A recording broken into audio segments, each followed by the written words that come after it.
guys, welcome back to another video on the channel. In this video we're going to be looking at the PS5 Slim. Now if you haven't seen it already, this is basically 90% of the console that the PS5 original from back in 2020 was, but in a smaller form factor with a couple of little tweaks, nice improvements, but overall a very similar product. But if you haven't got a PS5 already, should you buy one? And if you have got one already, should you upgrade to the PS5 Slim? Let's find out. Firstly, I want to talk about what hasn't changed with the PS5 Slim compared to the original PS5 that came out 3 years ago now. Firstly, the performance. It's exactly the same. So if you have a normal PS5 and you're looking at upgrading, don't get the PS5 Slim if you want better performance, because it's going to be exactly the same. Another thing that's really similar is the same great catalogue of games that are available on the PS5. Any games you got on the PS5 will work exactly the same on PS5 Slim. It's literally just a refined version of the PS5, so gameplay and functionality is going to be very, very similar. Another thing that hasn't changed but isn't a bad thing at all is the controller. We've still got the same DualSense controller that came with the PS5, and this isn't a bad thing whatsoever. In my opinion, the PS5 controller is the best controller out right now. And to be honest, I'm happy that they haven't changed anything, because there wasn't really anything I would have said to change about the PS5 controller. Perhaps one bad thing about the PS5 controller is the battery life. Hopefully with the PS6 though, we will get a much better battery life. Now let's look at what has changed for the PS5 Slim. The obvious change with the PS5 Slim is the decrease in size. Although it is still one of the biggest consoles out right now, it is significantly smaller than the original PS5, around about a 30% decrease. Although if you do opt for the digital edition, it does seem a lot smaller. Now basically you're only just chopping off the disc drive, but in terms of actually how it looks tiny. But it's quite funny, the PS5 Slim basically just has a massive lump for the disc drive on the side. Speaking about the disc drive, one of the things that had been leaked for a while now is the fact that on the PS5 Slim you do have a detachable disc drive. So if you do buy the digital edition now, and maybe in a year's time you do regret that and you want to actually buy some discs, play all the games, things like that, you can buy the disc drive separately for around £99. This is pretty good because at least then you've got the option. If you're running low on cash now and you want to buy a PS5 digital and you don't think you're going to need that disc drive, at least then you've got the option later on if you do decide you made a mistake and you want to get that disc drive later on. Although I don't think many people are going to ever take the disc drive out or buy a new disc drive, it's a nice option to have for people who need it. Another minor but welcome change with the PS5 Slim is with the storage. This time around Sony have upgraded to a full 1TB of storage. That's increasing from the 825GB that the original PS5 had. Although it doesn't really sound like a lot of storage, to be honest, in my experience, it is a massive improvement. Like before, I was struggling to get many games whatsoever. I did buy a 1TB M.2 SSD for my PS5, the original one, very, very quickly. I think I got it like a week after I bought my PS5. But with the Slim, I don't feel like I'm running out of space, and I think like 5 or 6 games that you can get on there is enough. I don't mind deleting a few games after that.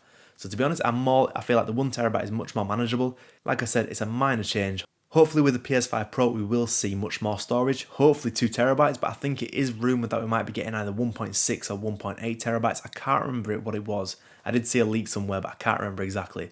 But yeah, good to see a little bit of a change here. As well as this, the PS5 Slim does have a completely new design, as you can see with the 4 side panels on the side of the console. I don't know how I feel about it. I feel like at the moment, I do prefer the design of the old PS5 over the PS5 Slim. It would have just been nice to see a smaller version of that, but it has grown on me, to be honest. I am looking forward to when Sony do release more side panels for the console. It's going to be really cool to see that, but overall it is a really nice design. It definitely is much smaller in person than it does look on pictures, but overall a nice improvement with the design. Personally, I do like the older design, but that's just my opinion. It's not a bad design by anywhere. Another subtle improvement that they have made with the PS5 Slim, they have added an extra USB-C port on the front. We do now have 2 USB-C ports on the front of the console. We still do have 2 USB-A ports on the back, but Sony have removed the USB-A port on the front of the console this time. I do want to quickly talk about a couple of things that I've not really liked with the PS5 Slim. Firstly, the fan noise. It's not loud by any means, but it is louder than the original PS5. I don't really know why that is. The console doesn't seem to be overheating, but I presume the fans are working harder to keep it cool.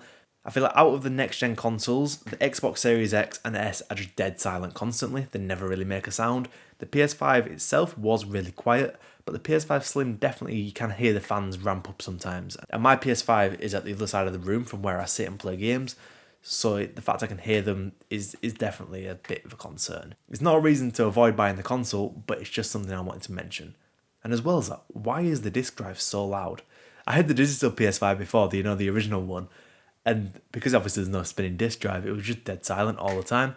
But the disc drive is loud. I just recently bought Spider-Man 2, and when I took the disc out and put it in the console, and it was copying the data from the disc or whatever it was doing, it was loud. I could hear it in my kitchen downstairs. It was vibrating so loud.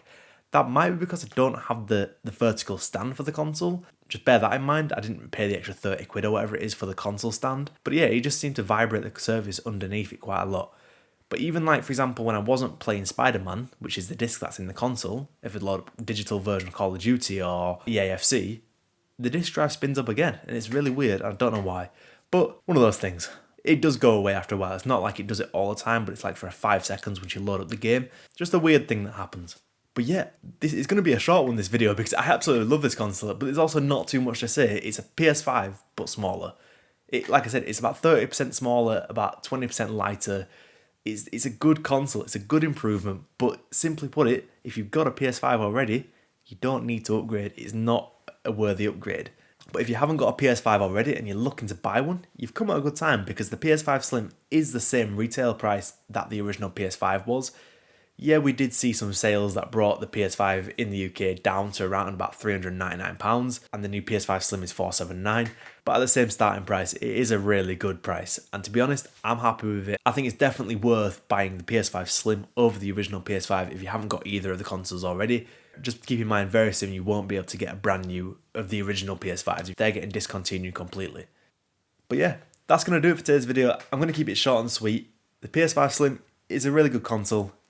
If you haven't got a PS5 already, get one. They're great. But yeah, if you enjoyed today's video, do me a massive favour, leave a like on today's video. And if you want to see more content like this, subscribe to the channel, and I will see you next time. Goodbye.